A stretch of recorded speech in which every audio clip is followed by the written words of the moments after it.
Di Kerch terjadi kekacauan total. Semua orang yang naik kereta menuju Crimea, keretanya dihentikan. Dan orang-orang keluar dari sana lalu kembali lagi. Ini Kerch, sepanjang malam terjadi ledakan dan kebakaran. Drone dan rudal Ukraina semakin mendekati jembatan Crimea. Tadi malam, warga Rusia mengeluh bahwa pertahanan udara penjajah Rusia beroperasi tepat di atas jembatan Crimea. Namun, serangan dan ledakan terdengar di kedua sisi jembatan Crimea.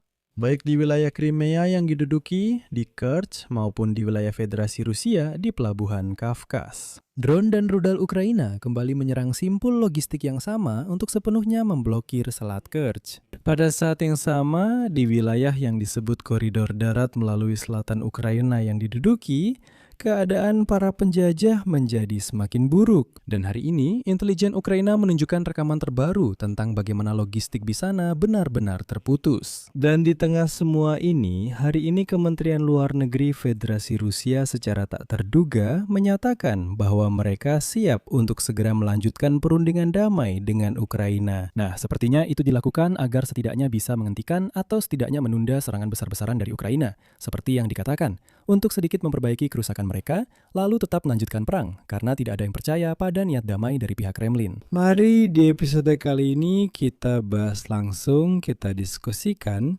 bagaimana bisa terjadi sehingga hari ini setengah dari Crimea yang diduduki benar-benar tanpa listrik. Dan kenapa serangan ke Rusia sekarang justru semakin meningkat? Dan hari ini, Institut Studi Perang memberikan prediksinya dan mengatakan bahwa ke depannya jumlah serangan ini akan terus meningkat secara eksponensial, semakin banyak dan semakin sering. Begitu.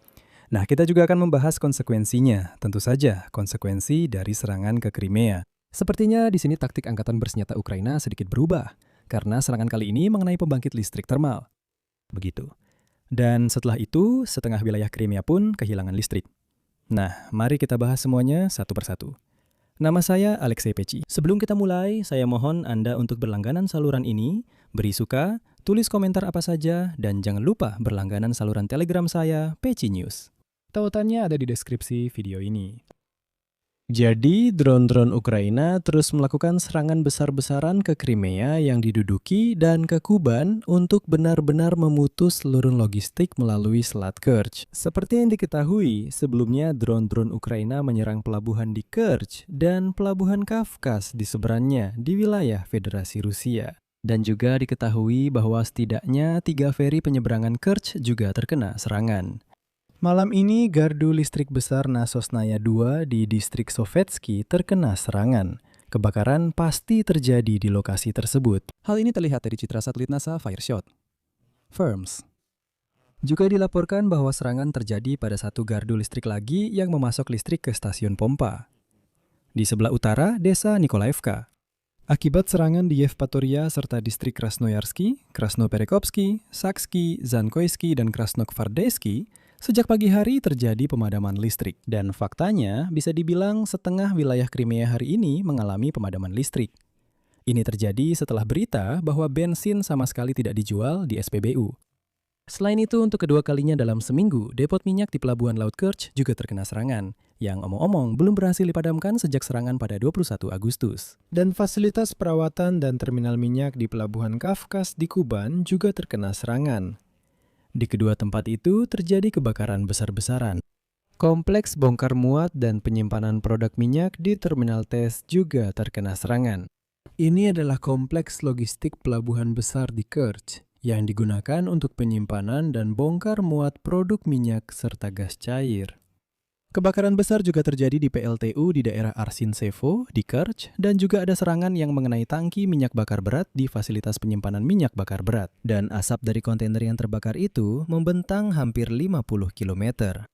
Kebakaran juga tercatat di pintu masuk Kerch dan di dekat desa Bagrovo, 15 km dari kota, di mana terdapat posisi sistem pertahanan udara Rusia S-300 dan S-400. Singkatnya, sekarang selain serangan ke pelabuhan dan depot minyak, Angkatan Bersenjata Ukraina juga menghancurkan pertahanan udara Rusia.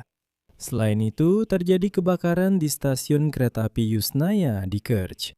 Sekitar pukul 7 pagi, lalu lintas di jembatan Kerch sepenuhnya ditutup. Karena sebelumnya ada laporan bahwa sesuatu ditembak jatuh tepat di atas jembatan Crimea. Pertahanan udara Rusia melakukan operasi secara aktif. Selain itu, kebakaran terjadi akibat serangan di Arabatskaya Strelka, tempat pasukan Rusia ditempatkan. Dan sekarang muncul laporan bahwa mereka perlahan-lahan mundur dan melarikan diri dari sana. Tapi saya belum mau bicara terlalu jauh. Saya hanya ingin mencatat bahwa militer Ukraina saat ini memberi sinyal bahwa perlahan-lahan orang Rusia mulai bergerak lebih jauh ke dalam semenanjung yang diduduki, menjauh dari daratan utama Ukraina. Dan di Simferopol dilaporkan bahwa toko-toko dan bengkel di dekat gudang jaringan retail Debrecen terbakar. Begitu. Dan setelah itu, di wilayah Crimea yang dianeksasi akibat serangan malam hari. Jadi, diketahui bahwa sebuah gardu listrik besar di distrik Sovetsky terkena serangan. Dan setelah itu, terjadi pemadaman listrik di wilayah barat dan utara semenanjung. Begitu. Hal ini berdasarkan pernyataan resmi dari Krim Energo yang menyatakan adanya, kutipan, gangguan teknis pada jaringan listrik. Selain itu, dilaporkan bahwa di Yevpatoria, antrean sudah mulai terbentuk di kantor-kantor bank karena orang-orang berusaha menarik uang tunai di tengah pemadaman listrik. Karena setelah itu mereka tidak akan bisa menarik uang tunai sama sekali. Dan menurut data dari Krim Energo, pasokan listrik seharusnya dipulihkan dalam waktu 1 hari. Dan di sini saya hanya ingin mengingatkan bahwa baru pada hari Minggu lalu, Presiden Ukraina Volodymyr Zelensky setelah serangkaian serangan dari Angkatan Bersenjata Ukraina menyatakan bahwa ada serangan terhadap objek di kedua sisi jembatan Crimea, termasuk elemen logistik laut untuk transportasi minyak di Krai Krasnodar dan depot minyak di Kerch. Sebelumnya, Kepala Kementerian Pertahanan Ukraina, Mikhailo Fedorov, menekankan bahwa Angkatan Bersenjata Ukraina mengisolasi Crimea dari Rusia. Dan selanjutnya, saya akan mengutip pernyataannya. Terjadi isolasi Crimea dengan drone, dan tampaknya dalam waktu dekat, Crimea akan berubah menjadi pulau. Dan ini bisa membawa konsekuensi yang sangat tak terduga bagi orang Rusia. Dan seperti yang diketahui, setelah Angkatan Bersenjata Ukraina mulai melancarkan serangan ke kedua sisi jembatan Crimea, khususnya ke wilayah Krasnodar dan ke Kerch, dan setelah operasi penyeberangan feri Kerch terganggu dan dihentikan, orang Rusia mulai memberikan saran kepada para pemasok mereka, yaitu mereka yang mengangkut bensin, barang-barang, dan sebagainya. Ke Crimea, mereka disarankan untuk tidak melewati jembatan Crimea, tidak menggunakan penyeberangan feri Kerch, melainkan melewati wilayah Ukraina daratan yang diduduki, melalui bagian selatan. Melalui apa yang disebut sebagai koridor darat menuju Crimea. Tapi di sana juga ada masalah besar. Dan hari ini, para pejuang dari Direktorat Intelijen Utama Kementerian Pertahanan Ukraina menyatakan bahwa mereka telah menghancurkan truk-truk Rusia yang mengangkut barang melalui wilayah Zaporizhia yang diduduki menuju Crimea. Dan inilah para anggota GUR kita menunjukkan video, di mana terlihat bahwa Direktorat Intelijen sedang melakukan operasi di wilayah Zaporizhia yang diduduki.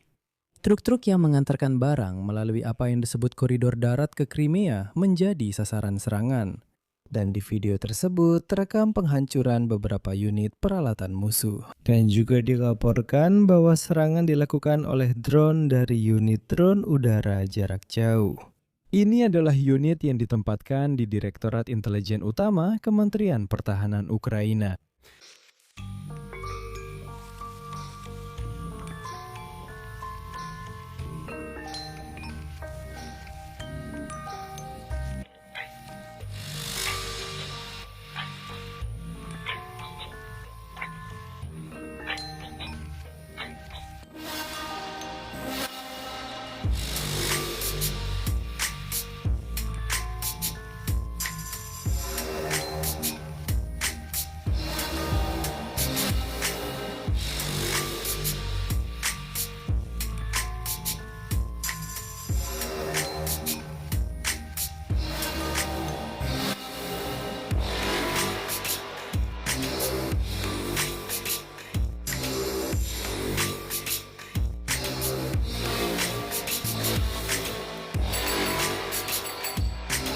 Dan terkait hal ini, hari ini Institut Studi Perang menulis bahwa Ukraina terus meningkatkan intensitas dan jangkauan kampanye serangan jarak menengah dan jauh mereka. Media oposisi Rusia sudah menganalisis koordinat serangan Ukraina terhadap peralatan militer dan logistik para penjajah. Dan berdasarkan hasil analisis pada Mei dan Juni 2026, rata-rata kedalaman serangan Ukraina meningkat secara signifikan. Jika sebelumnya target dihantam hanya beberapa kilometer dari garis depan, sekarang serangan dilakukan puluhan kilometer di belakang pasukan Rusia. Analis Prancis OSIN, Clement Molin, mengonfirmasi melalui rekaman video setidaknya 500 serangan Ukraina terhadap truk-truk Rusia pada Mei dan Juni tahun ini. Mengonfirmasi melalui rekaman video setidaknya 500 serangan Ukraina terhadap Rusia. Pada periode mulai Mei, katakanlah, perasaan untuk mewakili negara seperti seorang akademisi di multimedia. Данные подтверждают еще. Pada Mei dan Juni tahun ini, kedalaman serangan Ukraina sejak awal tahun ini. Dan pada bulan Mei, pasukan Ukraina secara khusus aktif menyerang wilayah belakang kelompok Rusia di arah Gulyai Polye dan Orekov. Bagian jalan raya M14 Rostov-Krim di barat daya wilayah Donetsk dan timur Zaporizhia terkena serangan. Selain itu, pada bulan Juni, intensitas serangan di arah-arah ini menurun karena fokusnya sedikit bergeser. Pada saat yang sama, militer Ukraina memindahkan fokus ke wilayah Kherson yang sementara diduduki dan Crimea. Kampanye serangan juga diperluas hingga ke wilayah belakang terdekat pasukan Rusia di arah Pokrovsk, Kostiantynivka, dan Sloviansk. Dan menurut penilaian Institut Studi Perang, pasukan Ukraina telah melakukan setidaknya 210 serangan jarak menengah ke wilayah yang diduduki pada bulan Mei dan 145 serangan serupa pada bulan Juni hingga saat ini. Itu adalah data yang sudah diverifikasi, dibuktikan, didukung rekaman video, dan sebagainya. Вот. Selain itu, jarak terbang drone Ukraina juga semakin meningkat. Saya ingatkan, Zelensky pada 21 Juni mengatakan bahwa drone Ukraina terbaru, Firepoint, kini telah mengenai target pada jarak lebih dari 2.000 km. Itu terjadi di wilayah Tyumen ketika serangan terjadi pada kilang minyak. Selain itu, Institut Studi Perang juga menyajikan beberapa angka menarik. Menurut data geolokasi dari para analis, pasukan Ukraina telah melakukan setidaknya 18 serangan terhadap fasilitas minyak Rusia pada bulan April. 33 serangan seperti itu pada bulan Mei dan 28 serangan pada bulan Juni hingga hari ini. Artinya, Anda bisa memahami bahwa jumlah serangan seperti ini meningkat secara eksponensial. Nah, di tengah semua situasi ini, hari ini di sana Lavrov, Menteri Luar Negeri Rusia, Федерации выступал. berbicara secara terbuka dan menyatakan bahwa Rusia saat ini siap untuk kembali ke meja perundingan damai dengan Ukraina, tetapi dari titik di mana semuanya seolah-olah terhenti. Dan untuk menegaskan bahwa orang seperti Lavrov, makhluk Rusia yang kotor dan liar ini, tidak pernah bisa dipercaya, saya akan menerjemahkan untuk Anda di akhir sebuah cuplikan video singkat tentang bagaimana dia menjawab pertanyaan jurnalis dari Yaman yang hari ini memberinya pertanyaan. Dia di sana mengomentari situasi di Timur Tengah, menyatakan bahwa Amerika Serikat dan Israel tanpa provokasi telah memulai perang yang tidak beralasan melawan Iran. Dan ketika para jurnalis dari Yaman mulai menanyakan sesuatu kepadanya, dia menjawab mereka dengan cara berikut. Ada yang berminat? Sudah menebak? Sudah lumayan. Silakan. Tidak, semuanya sudah kacau balau.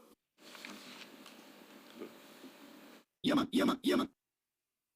Di sini saya beri tanda titik-titik. Tulis pendapat dan kesimpulan kalian di kolom komentar di bawah episode ini. Jangan lupa subscribe channel ini, tekan lonceng, dan jangan lupa like. Itu saja, jaga diri kalian, sampai jumpa. Dima Torzok.